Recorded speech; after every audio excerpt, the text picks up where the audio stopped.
जय हिंद. एक वेगळाच उत्साह आणि रोमांच निर्माण झाले असेल ना. भारताच्या स्वातंत्र्य लढ्यातील एक दैदिप्यमान पर्व असलेल्या आझाद हिंद सेनेचे हे अभिवादनाचे शब्द. आणि या सेनेतील मी एक शिपाई, कॅप्टन शंकर रामचंद्र पवार. लहानपणीच मातृछत्र हरविल्यामुळे मातृसेवेचे पुण्य जरी माझ्या नशिबातून नियतीने हिरावून घेतले असले तरी मातृभूमीची सेवा करण्याचे पुण्य मात्र त्याच नियतीने माझ्या नशिबात भरभरून दिलेले आहे. आई लहानपणीच गमावली. काकांकडे वडिलांसोबत आणि मोठ्या भावासोबत राहत होतो. परिस्थिती हलाखीचीच होती. आईचा सहवास काही मिळाला नाही. घरची दुभती म्हैस म्हणजे जणू कामधेनूच होती. त्यावेळी मजुरी करीत करीत शिक्षण घेतले. वडिलांनी तेव्हा शिक्षणाचे महत्त्व ओळखले आणि सदैव शिक्षणासाठी प्रोत्साहन दिले. श्री शिवदास जोशी गुरुजी व श्री दत्ता चौगुले गुरुजी यांनी वेळीच आधार दिला म्हणून शिक्षणाचा प्रवास सुखकर झाला. शेतात मजुरी करून शिक्षण घेत होतो. 5 आणे मजुरी मिळत होती. 4 रुपयात पोटभर जोंधळे आणि 25 रुपये तोळा सोने मिळण्याचे दिवस होते ते. मजुरी करता करता व्यायामाची आणि तालमीत कुस्ती खेळण्याची आवड निर्माण झाली. मैदानात कुस्त्या जिंकत होतो आणि पटके बक्षीस म्हणून मिळवित होतो. पण शरीर कमवण्याची आवड मला माझ्या जीवन कार्याकडे घेऊन जाईल असे मात्र तेव्हा कधी वाटले नाही. अवघा 20 वर्षांचा होतो तेव्हा मनात आले की मिलिटरीमध्ये जावे आणि घरचे दारिद्र्य काही अंशी कमी करावे. 2 मित्रांसोबत चालत कोल्हापूर गाठले. सकाळी भरतीला गेलो पण फक्त 1.25 वजन कमी पडले म्हणून भरती करून घेतले नाही. पण कच खाल्ली नाही. 2 महिन्यांनी पुन्हा एकदा भरतीसाठी गेलो. पोटभर जेवलो होतो. त्यावेळी भरपूर केळी खाल्ली होती. यावेळी निवड झाली आणि 1 वर्षाची ट्रेनिंग घेऊन डिसेंबर 1935 मध्ये मिलिटरीमध्ये भरती झालो. आयुष्याच्या एका नव्या पर्वाला सुरुवात झालेली आहे. बंगालमधील मिदनापूरला 4x5 मराठा रेजिमेंटमध्ये दाखल झालो.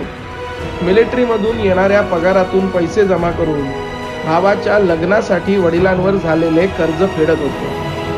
पितृऋणाची काही अंशी परतफेड केली मी तेव्हा. मिदनापूरहून सैदपूरला बदली झाली. तिथून गया मार्गे पंजाबमध्ये नौशेर छावणीत बदली झाली.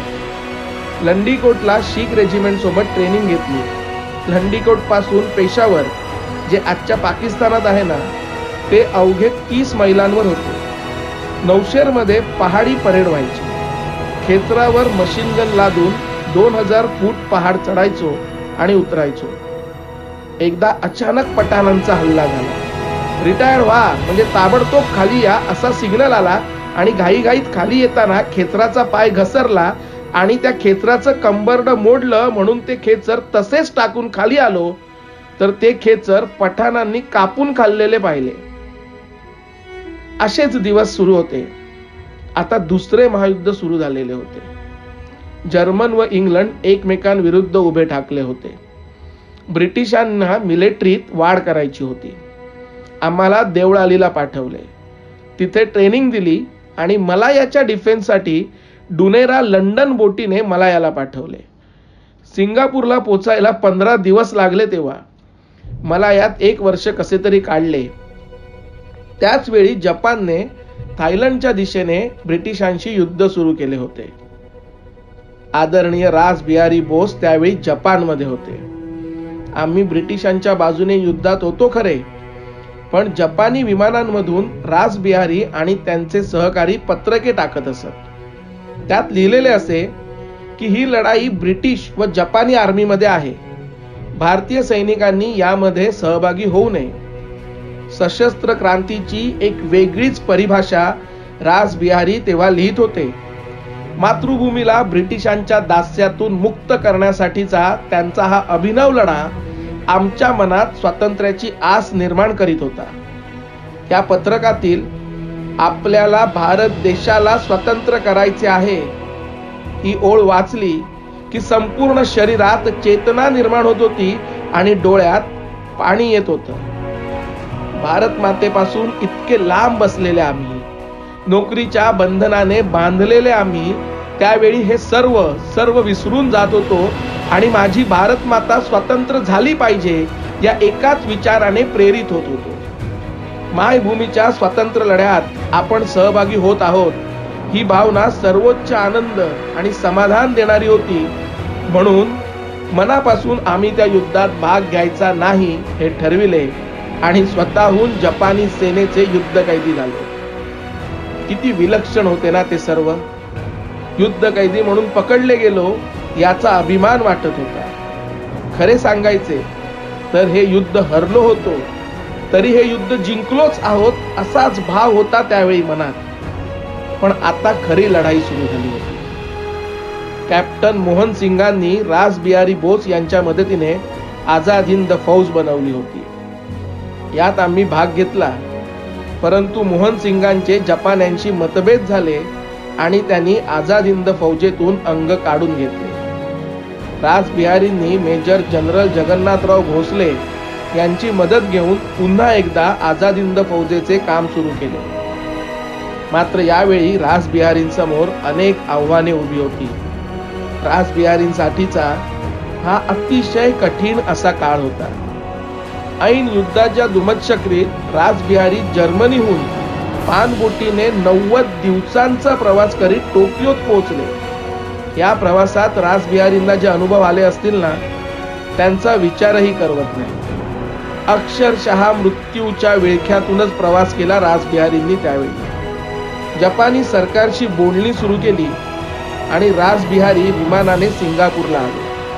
विराट मैदानावर आमची एक विराट सभा संबोधित केली त्यावेळी रासबिहारींनी. जो कोणी स्वतःला मातृभूमीचा पुत्र समजतो आणि मातृभूमीला स्वतंत्र करण्यासाठी स्वतःचे बलिदान करण्यास तयार आहे त्यांनी माझ्या सोबत यावे. मेरे पास भूख है, मुसीबत है और प्यास है, लेकिन मेरे पास भारत माँ के स्वतंत्रता का सपना है, असे रासबिहारी बोलले आणि रक्ताचा प्रत्येक थेंब चेतवला गेला तो एकाच ध्यासाने, हिंदुस्थानाच्या स्वतंत्रतेच्या ध्यासाने. तुम्ही माझ्या सोबत आलात तर तुमच्या वाटेवर फक्त संकटे असतील पण संरक्षण नसेल, भूक असेल पण अन्न नसेल, तुम्हाला तहान लागेल पण प्यायला पाणी मिळणार नाही. हे ज्याला पसंत असेल आणि जो भारत मातेच्या सेवेसाठी बलिदान देऊ शकेल त्यांनीच सोबत यावे, नाहीतर 8 दिवसात कॅम्प सोडून जावे, असे रासबिहारींनी सांगितले. आमच्यातील काही कॅम्प सोडून गेले, पण आम्ही परत गेलो नाही. स्वखुशीने आझाद हिंद फौजेचा भाग झालो. जवळपास 40,000 सैनिक आझाद हिंद सेनेत सामील झाले. त्यावेळी पूर्व आशियामध्ये जवळपास 40 लाख भारतीय होते. त्यांच्यामधून देखील आझाद हिंद सेनेत भरती सुरू करण्यात आली. यात तरुण आणि तरुणी भरती झाल्या होत्या. नेताजींनी त्यापुढे जाऊन स्त्रियांची एक पलटण तयार केली होती जिचे नाव होते झाशी रेजिमेंट आणि या रेजिमेंटच्या प्रमुख होत्या कॅप्टन लक्ष्मी स्वामीनाथन. हे सर्व घडत असताना दुसरे युद्ध संपले आणि ब्रिटिशांनी त्यांची सर्व ताकद बर्मा फ्रंटकडे वळवली. आता आझाद हिंद सेनेत जवळपास 1 लाख सैनिक होते. नेताजी प्रचंड धैर्याने आणि जिद्दीने आझाद हिंद सेना वाढवली होती आणि ब्रिटिशांसमोर आव्हान उभे करत होते. बँकॉक रेडिओ स्टेशनवरून नेताजींनी त्यांचे भाषण ब्रॉडकास्ट केले आणि आझाद हिंद फौज आता भारताच्या स्वातंत्र्यासाठी ब्रिटिशांविरुद्ध लढा देणार आहे असे जाहीर केले. नेताजींनी यावेळी ब्रिटिशांना युद्ध करण्यासाठी तयार राहण्याचे आव्हान केले. लढाईला सुरुवात झाली. आम्ही इम्फाळ पर्यंत आलो. तिथे मोठ्या चालाकीने आणि शौर्याने ब्रिटिश सैनिकांना वेढ्यात पकडले खरे, पण ब्रिटिशांच्या फौजांना लढाऊ विमानातून अन्न पुरवठा सुरू होता, परंतु पावसाळ्यात आम्हाला अन्न पुरवठा मिळाला नाही. अशातच ब्रिटिश जर्मन यांचे युद्ध संपले आणि ब्रिटिशांनी सर्व ताकद पुन्हा एकदा बर्मा फ्रंटकडे वळवली. ब्रिटिशांच्या आर्मी, नेव्ही, वैमानिक ताकदीसमोर आमची ताकद आता कमी पडत होती. तरी आम्ही निकराने लढा देत होतो. त्यावेळी आमची ताकद होती ती म्हणजे नेताजी सुभाषचंद्र बोस. नेताजींच्या व्यक्तिमत्वात प्रचंड ऊर्जा होती. मातृभूमीला स्वतंत्र करण्यासाठी कोणताही त्याग करण्याची नेताजींची तयारी होती आणि ही मातृप्रेमाची ज्योत त्यांनी आझाद हिंद सेनेच्या प्रत्येक सैनिकात त्यावेळी कायम धगधगत ठेवली होती. नेताजी आम्हाला प्रोत्साहन देत होते. नेताजी बोलायचे, आझाद हिंद फौज को रोकने वाली कोई भी ताकत दुनिया में नहीं है. नेताजींच्या शब्दांनी असे काही स्फुल्लिंग मनात जागवले जायचे की देशासाठी काहीही करण्याची आणि जीवाची पर्वा न करता लढण्याची ताकद आमच्यात पुन्हा संचारत असेल. अकराळ विकराळ जबड्याचा असंख्य हातांनी अजस्त्र शस्त्र घेऊन चालून येणाऱ्या परकीय सत्तेच्या अन्यायी मगरमिठीतून मातृभूमीला मुक्त करायचे हा एकच ध्यास तेव्हा आझाद हिंद फौजेच्या प्रत्येक सैनिकाच्या मनात होता. ब्रिटिशांनी आणि अमेरिकनांनी जपानला युद्ध बंद करण्यास सांगितले, पण ते जपानने ऐकले नाही. म्हणून अमेरिकेने हिरोशिमा आणि नागासाकीवर अणुबॉम्ब टाकले. लाखो नागरिक या हल्ल्यात ठार झाले. तेव्हा जपान्यांनी 15 ऑगस्ट 1945 रोजी लढाई बंद केली. तरी नेताजींनी मात्र लढाई बंद केली नाही. ते लढाई बंद करणार नव्हते. मोठ्या अधिकाऱ्यांमध्ये चर्चा झाल्या. सगळ्यांनी ठरवले की ही लढाई नेटाने सुरू ठेवायची, पण त्याचबरोबर दुसऱ्या एखाद्या मार्गाने देखील स्वतंत्र प्राप्तीसाठी प्रयत्न करायचा. नेताजी बर्मा फ्रंटवरून परत आले आणि काही निवडक सहकाऱ्यांसोबत सिंगापूरहून विमानाने प्रयाण करते झाले. माझा मित्र श्री शामराव लटके यांनी नेताजींना विमानतळावर पोहोचविले होते. तेव्हा नेताजींच्या लक्षात आले की आपण झेंडा विसरलो आहोत. ते परत माघारी आले आणि झेंडा घेऊनच विमानात बसले. त्यांच्यासोबत प्रोपोगंडा मिनिस्टर अय्यंगार हबीबर रहमान होते. बातमी आली की नेताजींचा विमान अपघातात मृत्यू झाला. पण मला वाटते हे खोटे आहे. विमानाने ते रशियात गेले असावेत आणि तिथेच त्यांचं बरं वाईट झाले असावे. कालांतराने पंतप्रधान शास्त्रींचे सुद्धा असेच काहीसे झालेले ना. नेताजी जपानांच्या ताब्यात असते तर ब्रिटिश व अमेरिकनांनी त्यांना फाशी दिली असती.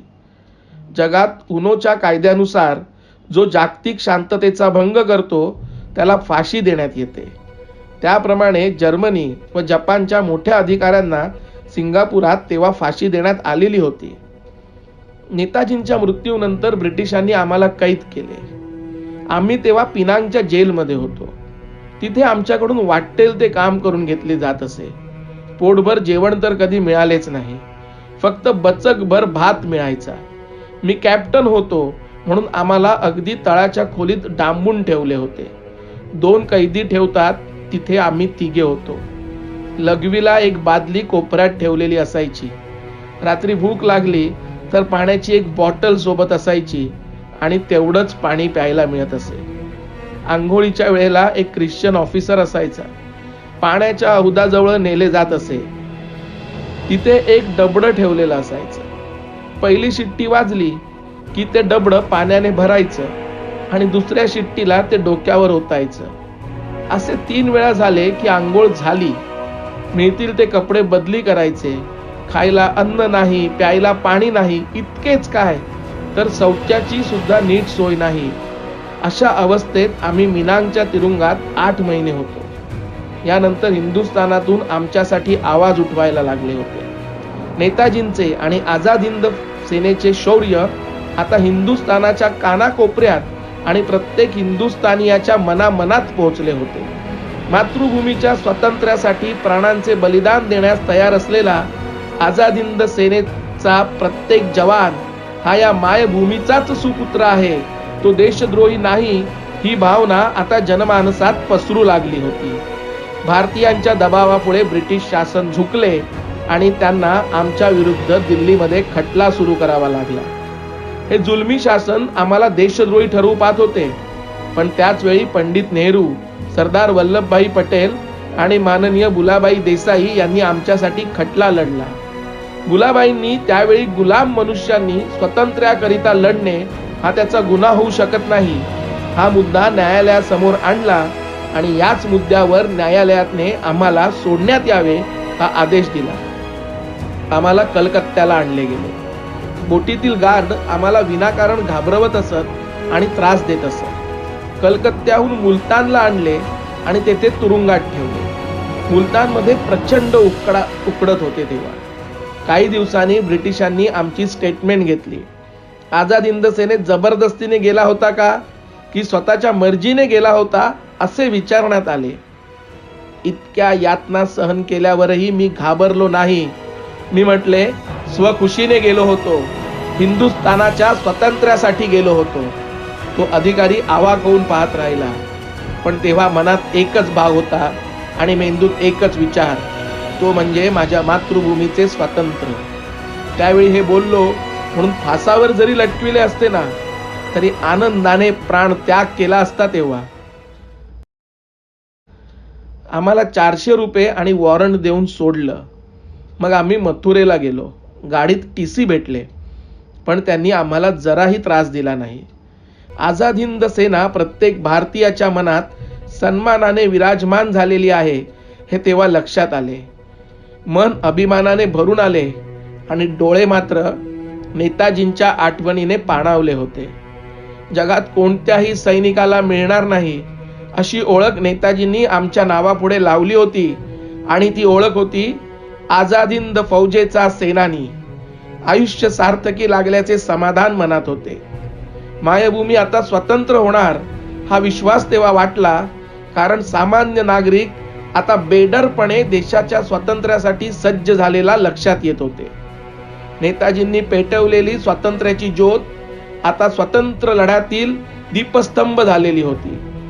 काशी विश्वेश्वराचे दर्शन घेतले, यमुनेची आरती पाहिली, आग्र्याचा ताजमहल, दिल्लीचा लाल किल्ला पाहिला आणि महाराष्ट्रात गावी परत आलो. सन 1946च्या एप्रिल महिन्यात घरी परतलो आणि नवीन आयुष्याला सुरुवात केली. उपजीविकेचे साधन नव्हते. पैशाची भ्रांत पडू लागली. पुन्हा 4 महिने हलाखीत गेले. त्यावेळी आमच्या फौजेचे जनरल जगन्नाथ भोसले साहेब मुंबईला ग्रँट रोडच्या काँग्रेस हाऊसमध्ये एक ऑफिस खोलून आझाद हिंद सेनेच्या गरजू लोकांना नोकऱ्या देत होते. मोठमोठ्या कंपनीच्या मालकांना भेटून फौजेच्या सैनिकांना नोकऱ्या देण्याची विनंती करीत असत. मला जन्मभूमी प्रेसमध्ये वॉचमन इन्चार्जची नोकरी मिळाली. थोडे दिवस नोकरी झाली आणि अंधेरीमधील भवन्स कॉलेजमध्ये मी PT इन्स्ट्रक्टर म्हणून नोकरीसाठी लागलो. अंगावरचे साधे कपडे पाहून प्रिन्सिपल बुलचंद यांना वाटले, हा काय नोकरी करणार इथे. त्यांनी मला परत पाठवून दिले. यावर जनरल भोसले साहेबांनी प्रिन्सिपलला फोन करून सांगितले, तुम्ही माझ्या माणसाचे काम न पाहता त्याला असे परत पाठविले, हा माझा अपमान आहे आणि हे योग्य नाही. प्रिन्सिपलने पुन्हा बोलवले. साधारणपणे ऑगस्ट 1946 पासून भवन्समध्ये कामाला सुरुवात केली. काही दिवसांनी प्रिन्सिपलांनी जनरल भोसलेंना फोन करून सांगितले की तुमचा माणूस चांगलं काम करतो आहे. यावर भोसले साहेबांनी बोलवून घेतले आणि म्हणाले, नेताजींचे नाव असेच उंच करा. हे भोसले साहेबांचे शब्द त्यानंतर मात्र माझा जीवन मंत्र झाला. जे जे काही केले ते नेताजींचे नाव उंच व्हावे या एकाच विचाराने करीत होतो. मायभूमीची सेवा करताना आझाद हिंद सेनेचा शिपाई झालो आणि मातृभूमीच्या स्वातंत्र्यासाठी सशस्त्र लढा दिला. हा लढा संपला. त्यानंतर भवन्स कॉलेजमध्ये बागकाम करून छान बाग निर्माण केली. सुरुवातीचा काळ मायभूमीच्या स्वातंत्र्यासाठी लढलो आणि नंतरचा काळ मायभूमीच्या सुंदरतेसाठी झटलो. खूप समाधान आहे मला याचे की ज्या मातीतून आलो त्या माझ्या पवित्र मातीसाठी लढलो आणि त्याच माझ्या पवित्र मातीला सुंदर करण्यासाठी झटलो. आपली आई सुंदर असावी असे प्रत्येक लेकराला वाटते ना. बागकामाच्या रूपाने मला निसर्गाची सेवा करून माझ्या भारत मातेचे सौंदर्य वाढवता आले. या भावनेने आज मी कृतार्थ आहे. जय हिंद.